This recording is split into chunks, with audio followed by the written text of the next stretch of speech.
আপনি যদি মনে করেন যে ফেল করলে আত্মহত্যা করতে হবে, না হয় আমি একটা সাবজেক্টে ফেল করছি, তার জন্য আমার বড় ভাই আমার গায়ে হাত তুললো।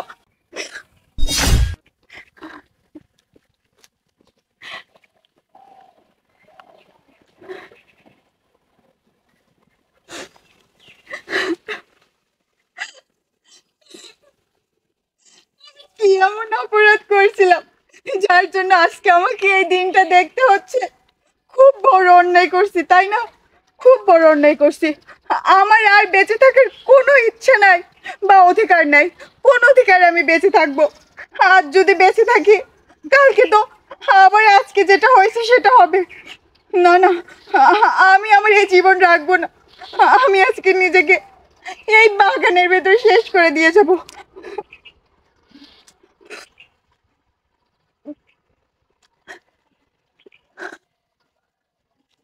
হে বই হে, হ্যাঁ বউ, কি কি কি হয়েছে আপনার? আপনি এরকম ভাইয়া, করতেছেন কেন? আরে আপনি এসে কি ওইখানে কি পাগলামি করতেছেন কেন? আপনি এখান থেকে চলে যান, আপনার ভালো হবে। যান, আমাকে আমার কাজ করতে দিন প্লিজ। ভাইয়া চলে যান। আরে ভাই, বয়ফ্রেন্ড এই বয়সে বয়ফ্রেন্ড ছেঁকা দিতে পারে, এই জন্য কি আপনি জীবন জীবন শেষ করে দিবেন নাকি? আজীব ক্যারেক্টার মানুষ আপনি। দেখেন ভাইয়া, আপনি কখন থেকে বলছেন বয়ফ্রেন্ডের কারণে জীবন শেষ করে দিচ্ছি। আসলে তা না, বয়ফ্রেন্ডের জন্য আমি কেন নিজের জীবন শেষ করে দিব? গলা উন্না লাগাইছেন কেন? আচ্ছা বলেন, আজকে যদি আমার জায়গায় আপনার বোন থাকতো তাহলে আপনি কি করতেন? আরে বন্ধু, আমি তো তোমার সেই জন্য তো হেল্প করতে। খুলো এটা, খুলো আমার কথা শোনো। আপনি আমাকে ছেড়ে দিন। খুলো আমরা খুলো ভাই, খুলো এটা, খুলো খুলো আমার কথা। আমি কি এমন দোষ করছিলাম বলেন? না হয় আমি একটা সাবজেক্টে ফেল করছি, তার জন্য আমার বড় ভাই আমার গায়ে হাত তুললো। আমাকে বলছে আমার নাকি বেঁচে থাকার কোনো মানে হয় না। আমি কিসের জন্য বেঁচে থাকবো? আমি সামান্য পড়াশোনাটাকে ধরে রাখতে পারতেছি না। আমি কি করব ভাই, আপনি বলেন। আর আমার বাবার আমি একমাত্র মেয়ে।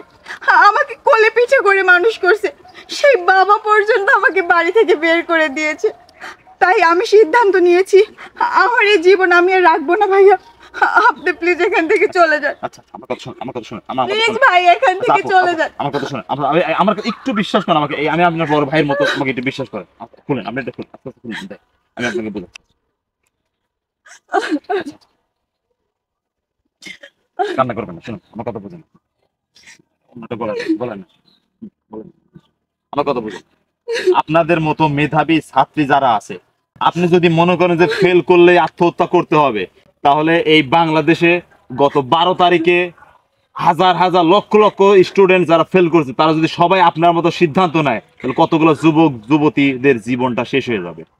একটাবার কি ভেবে দেখছেন? আপনি এই বছর ফেল করছেন, সামনের বছর চেষ্টা করলে কি আরেকবার আপনি পাশ করতে পারবেন না?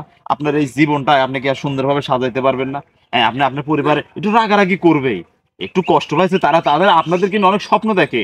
বাবা মা স্বপ্ন দেখে যে আমি আমার সন্তানরা ভালো রেজাল্ট করবে, ভালো পাশ করবে, আমি মুখ উজ্জ্বল করে সমাজে চলবো। আপনার থেকে ওদের স্বপ্নটা কিন্তু বেশি আপা। ওরা আপনাকে এনে মানুষ করতেছে, টাকা পয়সা খরচ করতে ছোট থেকে বড় করছে। আপনি মারা গেল ওরা কি শান্তি পাবে? ওরা তো আপনার জন্মদাত্রী বাবা মা। আর আপনার আদরের ছোট বোন আপনাকে মনে করছে, যারা আপনার বড় ভাই, তারা তো আপনার এই মৃত্যুতে খুশি হবে না। ওরাও চায়, স্বপ্ন দেখে। ওরা ভাবে কি, যখন স্কুল কলেজে গেলে মেয়েরা ফালতু হয়ে যায়, মেয়েরা লেখাপড়া বাদ দিয়ে এই প্রেম সম্পর্ক করে, বাজে অভ্যাস করে, বাজে নেশা করে। এই কারণে মনে করে সবাই এরকম করে। কিন্তু আপনি একটা ভালো মানুষ, আপনি একটা ভালো ছাত্রী, এটা কিন্তু আপনার ফ্যামিলি হয়তো বুঝতে পারতেছে না। ওরাও মনে করছে আমার বোনটা হয়তো বা নষ্ট হয়ে গেছে কলেজে বা স্কুলে গিয়ে। এর জন্য তারা ভাবছে যে না, ওর মতো মেয়ে বেঁচে থাকার দরকার নাই, পরীক্ষা পাশ করিস নাই, ভালো রেজাল্ট করতে পারিস নাই, এত টাকা পয়সা খরচ করে লাভ কি? একটু বকাঝকা করছে।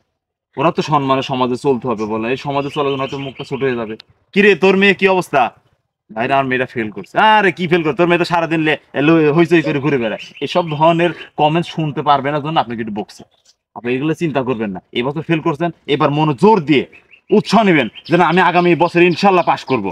আমাকে পাশ করতেই হবে, আমার বাবা মায়ের মুখ উজ্জ্বল করতে হবে, সমাজে আমার বাবা মা মাথা উঁচু করে দাঁড়াবে, যেন আমাকে নিয়ে গর্ব করতে পারে যে আমার মেয়ে GPA 5 পেয়ে পাশ করছে। এরকম আপনার ভিতরে সাহস আনতে হবে, এনার্জি আনতে হবে। অন্য কোনো দিকে ফোকাস করবেন না এই বয়সটাতে, কোনো ছেলের দিকে না, কোনো বাজার নেশার দিকে না, শুধু বাবা মার কথা ভাববেন। মধ্যবিত্ত ফ্যামিলি আমরা, এই চিন্তাটা শুধু মাথায় রাখবেন। চিন্তা করেন আপু, ঘরে মেয়ে ঘরে শুদ্ধ। আর এই যে ঘটনাগুলো আপনার ফ্যামিলিতে বলার দরকার, তারা খুবই কষ্ট পাবে আপু। আপনি ঠিক বলছেন ভাইয়া। আমি জেনে না বুঝে এখনই নিজের জীবনটাকে শেষ করে দিতাম, আমার বাবা মার কি হতে পারে? ভাইয়া আপনাকে অসংখ্য বুঝতে ধন্যবাদ। পারছেন, থ্যাংক ইউ। ওকে ওকে আপু যাও, বাসায় দিকে না, আপনার কোন দিকে বাসা? আচ্ছা যান, আপনি চলে যান, চলে যান। ঠিক আছে ভাইয়া। ওকে, ভালো থাকবেন হ্যাঁ? সবার উদ্দেশ্যে যে কথাটা বলতে যাই, খুব সাবধানে চিন্তা ভাবনা করবেন। জীবন কিন্তু একটাই, আল্লাহ তাআলা আপনাকে দিয়েছেন।